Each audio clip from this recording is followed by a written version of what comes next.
Bank manager అంటూ cyber మోసగాళ్ళ బురుడి. Bank manager అంటూ ఓ విద్యార్థిని బురుడి కొట్టించే డబ్బులు కాజేసిన సంఘటన బంజారాహిల్స్ ఠాణా పరిధిలో చోటు చేసుకుంది. ఈ జనాలకు నిజంగా కొంచెమన్నా ఆలోచన ఉండాలి.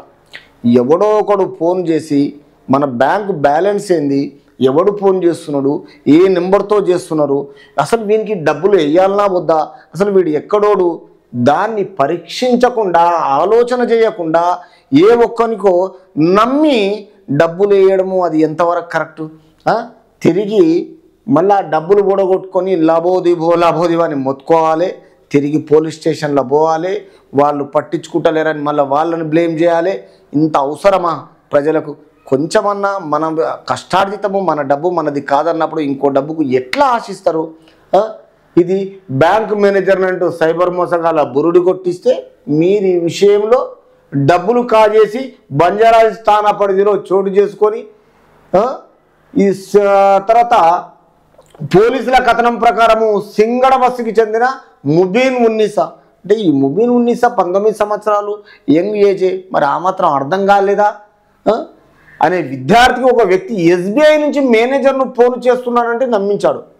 ఎస్బీఐ నుంచి ఫోన్ చేస్తున్నప్పుడు నీ ఐడి నెంబర్ ఏంది, ఏ బ్యాంకు, ఎస్బీఐలో ఏ బ్రాంచి, ఎక్కడి నుంచి చేస్తున్నారు, ఎందు గురించి చేస్తున్నారు, నా నెంబరు ఎవరిచ్చారు అని అడగడం తెలియదా? నమ్మించాడు. తర్వాత 25 లక్షల లక్కీ డ్రా వచ్చిందని ఇందుకోసము 8,100 చెల్లించాలని చెప్పాడు. 25 లక్షలు బ్యాంకులో నీకు లక్కీ డ్రాలు ఎట్లుంటాయి, ఎట్లా నమ్ముతారు?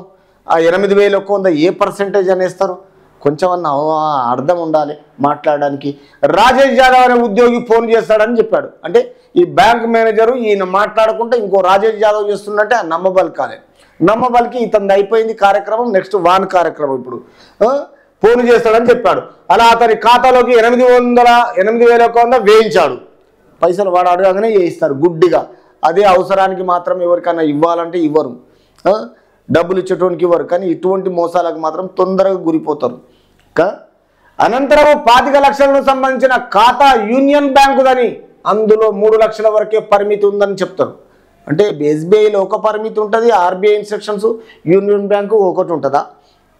వాళ్ళు ఎలా చెప్తే అలా నమ్మడానికి అంత పిచ్చి విధవ లక్షణాలు ఎలా ఉంటాయి మనుషుల్లో, అది అర్థమైతలేదు. దీని విషయంలో పరిమితి పెంచడానికి 18,000 చెల్లించాలనగానే మళ్ళీ గుడ్డిగా 8,100 పోయింది. 18,000 రూపాయలు మళ్ళా కోరారు. ఆమె ఆ డబ్బును పంపింది, తిరిగి మళ్ళీ ఆ డబ్బుని పంపింది. మరోసారి ఫోన్ చేసి ఒకేసారి అంత డబ్బు పడాలంటే ఆదాయ పన్ను యాక్సెప్ట్ చేస్తలేదు. అంటే ఇంక దాంట్లో ఆదాయ పన్నుగిన యాక్సెప్ట్ చేస్తలేదు.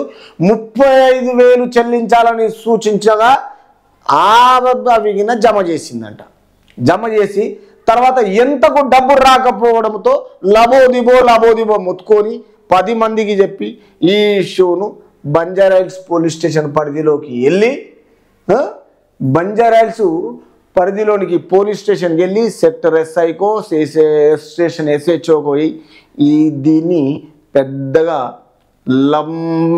ఏమంటారు అంటే చారాన వంకాయకు బారాన మసాలా పెడితే ఎట్లుంటుంది ఆ విధంగా బంజారాహిల్స్ పోలీసులో నీ 19 సంవత్సరాల అమ్మాయి ఇంత పెద్ద కార్యక్రమం చేసి ప్రజలను ఇంకా మోసపోవద్దని ప్రజలకు వంతు చూసుకుంటే ఏంటంటే ఎవరు ఈ సైబర్ నేరగాళ్లకు మోసపోకుండా చూస్తారు.